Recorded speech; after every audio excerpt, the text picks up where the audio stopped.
Assalamualaikum warahmatullahi wabarakatuh. Perkenalkan, nama saya Emia Moedia dari semester 3A. Di sini saya akan mereview materi mengenai hukum pidana lanjutan yang telah disampaikan oleh Bapak Dr. Muhammad Randy Aryadayandi SHMH. Untuk pertemuan ketiga ini masih mengenai bab 2, yaitu penyertaan, di mana kali ini membahas mengenai penggolongan penyertaan.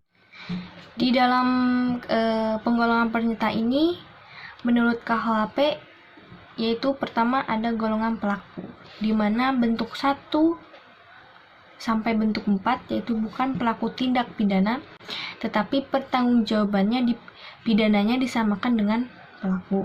Yang kedua, golongan pembantu. Bentuk 5 yaitu diatur dalam pasal 56 dan pasal 57 KUHP. Kemudian menurut doktrin, yang pertama ada zelfstandig vormen van delning. Bentuk penyertaan yang berdiri sendiri, artinya pelaku bertanggung jawab sendiri-sendiri atas perbuatannya, yaitu bentuk 1 sampai dengan bentuk 3.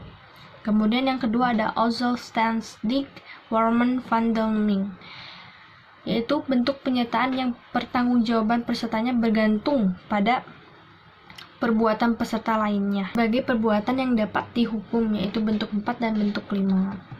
Nah, bentuk ke 1 atau plager atau daggers, yaitu pelaku yang melakukan tindak pidana. Dalam hal ini dapat dikategorikan sebagai pelaku tunggal atau dapat juga sebagai pelaku jamak. Atas dasar itu ada dua pandangan. Yang pertama ada pandangan yang luas dan ada pandangan yang sempit. Pandangan yang luas atau attentive, yaitu pelaku adalah tiap orang yang menimbulkan akibat yang memengaruhi rumusan delik, yaitu pada pasal 55 KUHP. Yang kemudian ada pandangan yang sempit atau reflektif. Pelaku adalah orang yang melakukan sendiri perbuatannya sesuai dengan rumusan delik, jadi pelaku sama dengan daggers. Jadi, pelaku adalah orang yang melakukan sendiri perbuatan yang memenuhi rumusan delik, tapi membuat undang-undang tidak menentukan secara pasti siapa yang jadi pelaku, sehingga menimbulkan kesulitan dalam praktek.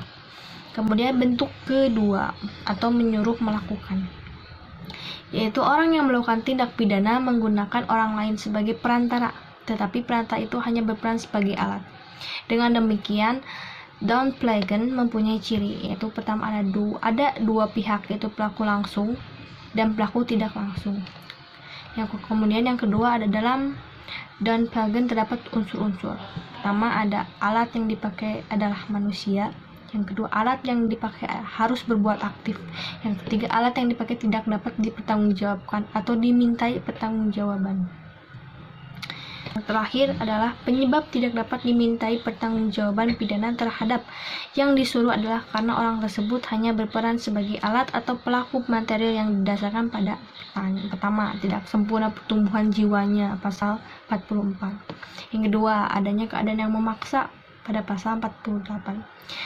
Kemudian yang ketiga ada pemerintah jabatan yang tidak sah, yaitu pasal 51 ayat 2. Yang keempat, adanya kekeliruan atau pemalsuan. Yang kelima ada tindak mempunyai maksud untuk melakukan kejahatan seperti disyaratkan dalam undang-undang. Nah, itu saja reviewan pertemuan ketiga kali ini.